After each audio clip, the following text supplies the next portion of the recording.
Hey, what's going on, everybody? Coach Justin, the Cops coach here.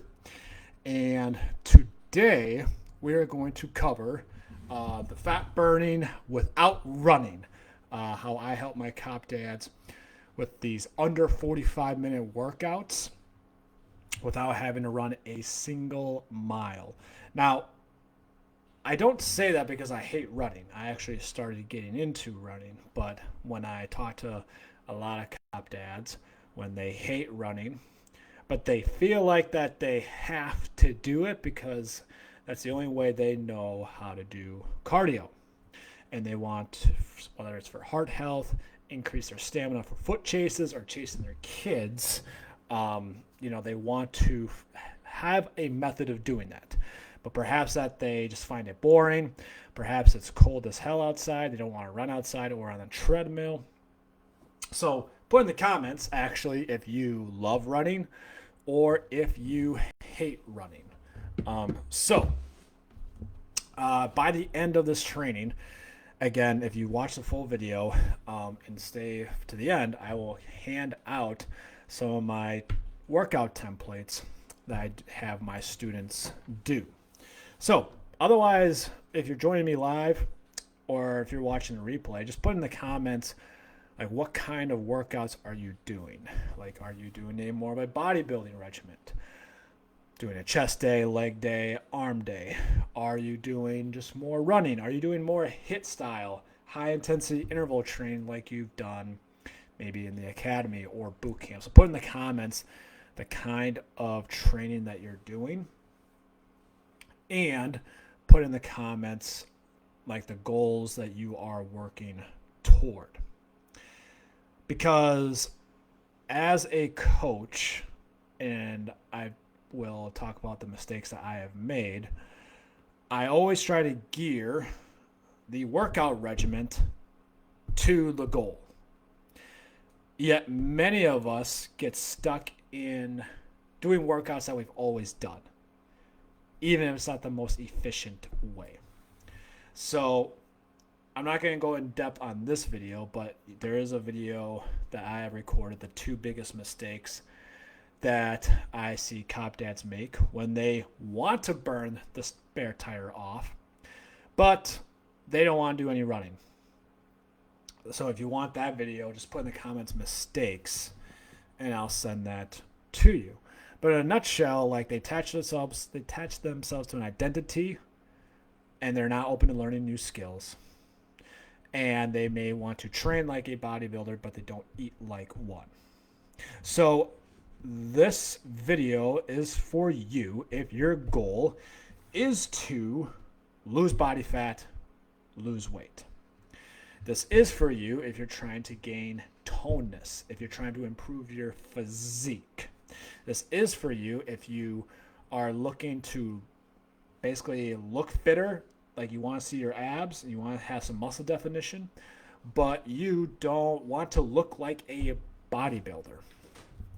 This is for you if you would like to keep your workouts between like 20 and 45 minutes, maybe up to 60 minutes. This is not for the person who wants to be like a power lifter.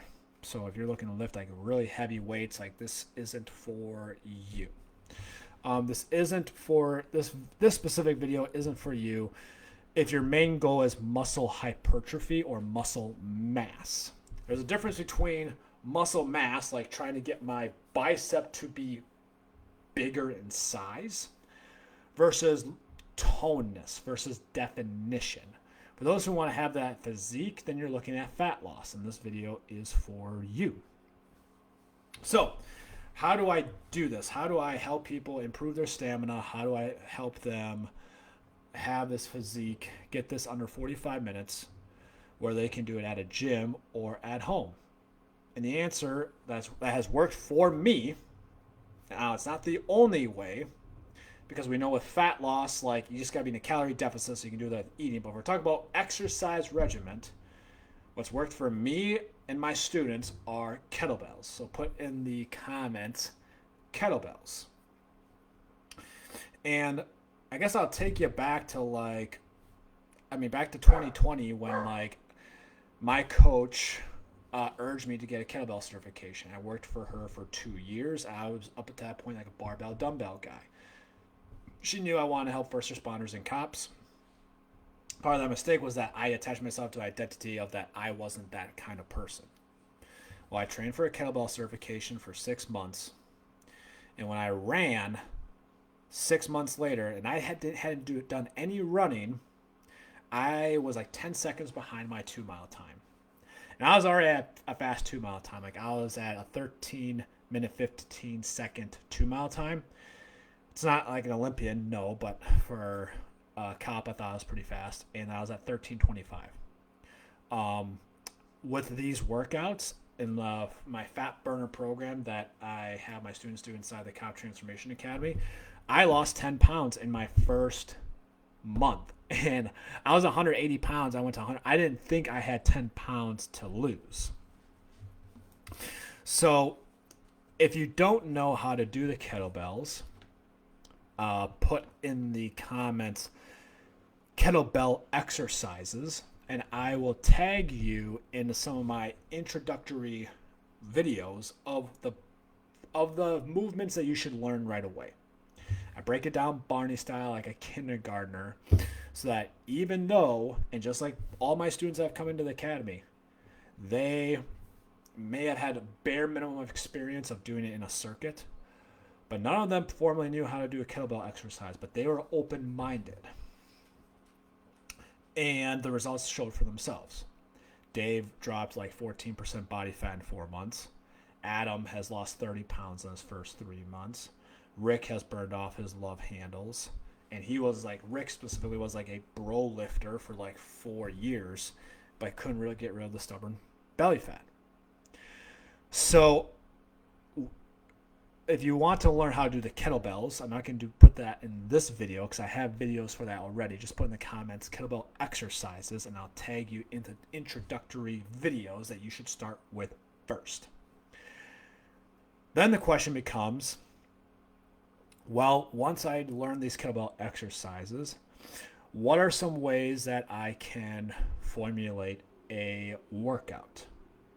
Okay. There's 3 main different exercises that you can plug and play that will help you. So number 1 is one of my favorite workouts. It's called Simple and Sinister. You can Google it. But essentially you're doing kettlebell swings and Turkish get-ups. This is a workout where you call like a minimalist workout.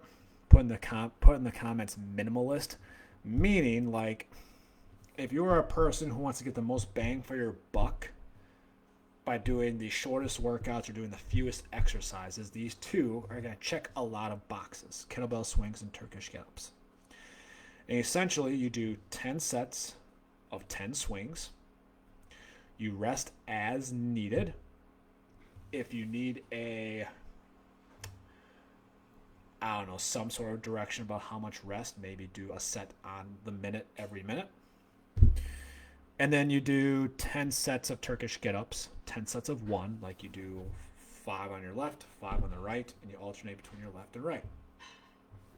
But by the time that you do 100 kettlebell swings and 10 Turkish get-ups, my student Spencer said, like, hey, this is probably like one of my favorite standard workouts. Standard meaning like if he only has 15, 20 minutes in a day and he doesn't want to have to think and he just goes, if he feels like he doesn't have time for one of his formal 45, 60-minute workouts, he does this Simple and Sinister workout. 100 kettlebell swings, formulate 10 sets of 10, and then doing 10 Turkish get-ups. Alternate between your left hand and right hand. Your kettlebell swings are one-hand swings. So put in the comments, like Simple and Sinister, that's one way that you can formulate these workouts. Another way that you can do it is just by doing timed blocks. Okay, just put in the comments timed blocks. So what I mean by that. So let's just take the Turkish get-ups, for instance. So for one of the workouts, there are 2 15-minute blocks. The first 15-minute block, my student just does Turkish get-ups for 15 minutes, alternating between their left side and their right side. And they rest as they need. If your goal is for like weight loss, fat loss, the goal is about like 30 to 60 seconds of rest. And then if it's more like, say, a little more look for heavier weight, hypertrophy, maybe it's like 60 to 90 seconds. Now, I want to touch on rest really quickly.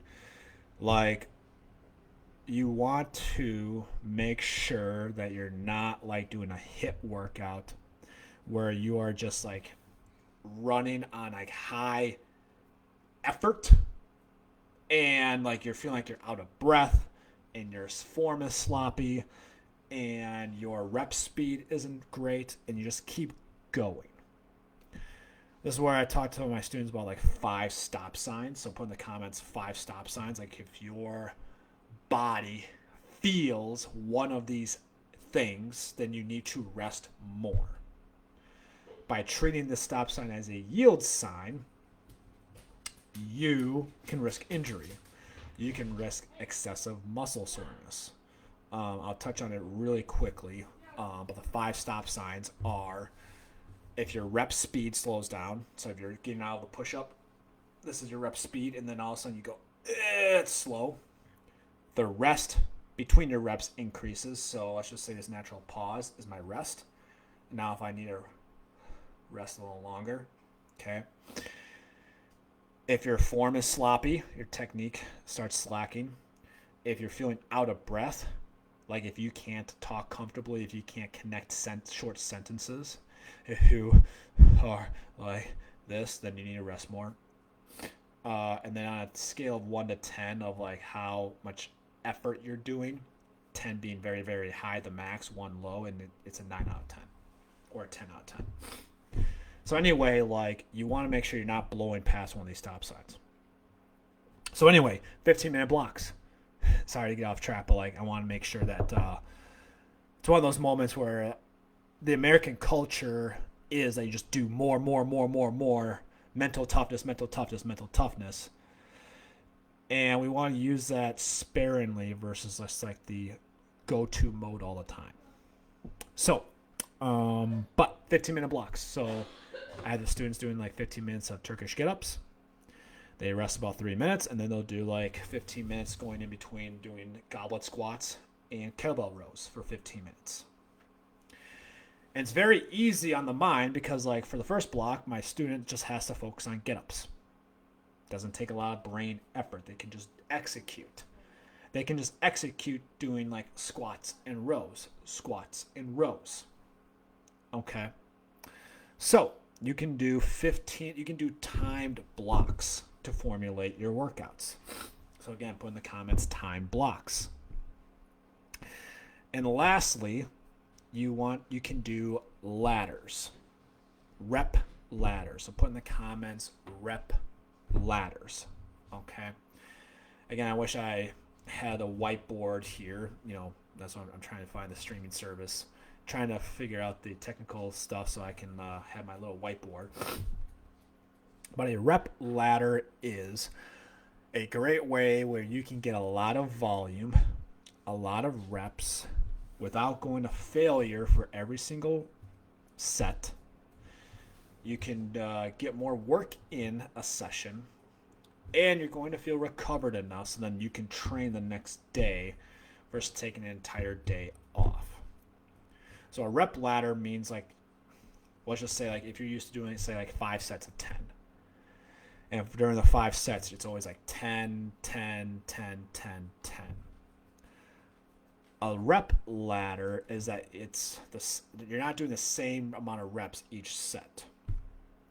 And usually I like to have like a 3-rung ladder. I have like a low rep, a middle, a medium, and a high. So let's just say if I'm doing a clean squat and press. So like I'm doing kettlebell cleans, squats, and presses. Okay. And let's just say I have a weight that's a 10 rep max. 10 rep max. Okay. When you formulate your ladders, you want to pick a rep range that's between 1/3 and 2/3 of that rep max weight. Okay, and I'll illustrate, but keep that in mind, 1/3 and 2/3. So let's just say that the rep max is 10. Okay, what's a third of 10? About 3. I mean, I guess 0.33, but it's about 3 reps. What is about 2/3 of 10? 0.66, so it's close to 7. And that middle run between 1/3 and 2/3 is like a half. Half of 10 is 5. So I would have a rep ladder of like 3, 5, 7. Okay. So then your first set you do 3. Your second set you do 5. Third set 7. What comes after 7? 3. It goes like 3, 5, 7, 3, 5, 7, 3, 5, 7. And you just pick a amount of time that you have in the day. Let's just say like I only got like 20 minutes for a workout. And you see how many rounds that you can do. If you're just starting out, like, I mean, round of 7 is like pretty big. So maybe you just do like 4, 5, 6. Okay, things of that nature. But let's just say that you have let's just say that you really want to get strong and you have like a 6 rep max weight. Maybe you do a ladder of 2, 3, 4. 2 is going to feel pretty easy. 3 somewhat challenging. 4 is going to feel very challenging. So that's how you'd gear your ladders. The low rung, the 3 of a 10 rep max weight, the 3 should feel pretty easy. The 5 should feel somewhat challenging. And the 7 feels pretty challenging. So that's another way that I like to formulate my workouts are ladders. Okay, so put in the comments ladders. So the 3 ways that you can do it, simple and sinister: 100 swings and 10 Turkish get-ups. Doing 15-minute blocks, just basically pick a time block and then just do as many rounds. Or you can do rep ladders. Okay, so now if you want to get some of these templated workouts for yourself, just put in the comments fat burner, and I'll send you some of the exact workouts that some of my students are doing. Fat burner. And even if you're like, I don't know how to do kettlebell exercises, well, don't let that stop you. I have training videos for that. So just put in the comments kettlebell exercises, and then I'll be able to teach you like a kindergartner. So put in the comments your biggest takeaways. Put in the comments your questions. I'd like to answer them. And then if you would like to have a specific training for me to run, put in the comments of that. Now, I teach all this training, and if you're like, I need a little more accountability, I need a little more structure, I still don't feel like I don't know what to do, I talk myself out of it, I make excuses. Well, I do have some openings inside my COP Transformation Academy. So just put in the comments Academy, and I can send you over. Well, we will start the application process. We'll just quickly chat in Messenger just to see if you'd even be a good fit, because I don't want to waste your time. And then I'd have you fill out a quick assessment form, and then we can hop on a 15-minute call just to see how I could help you.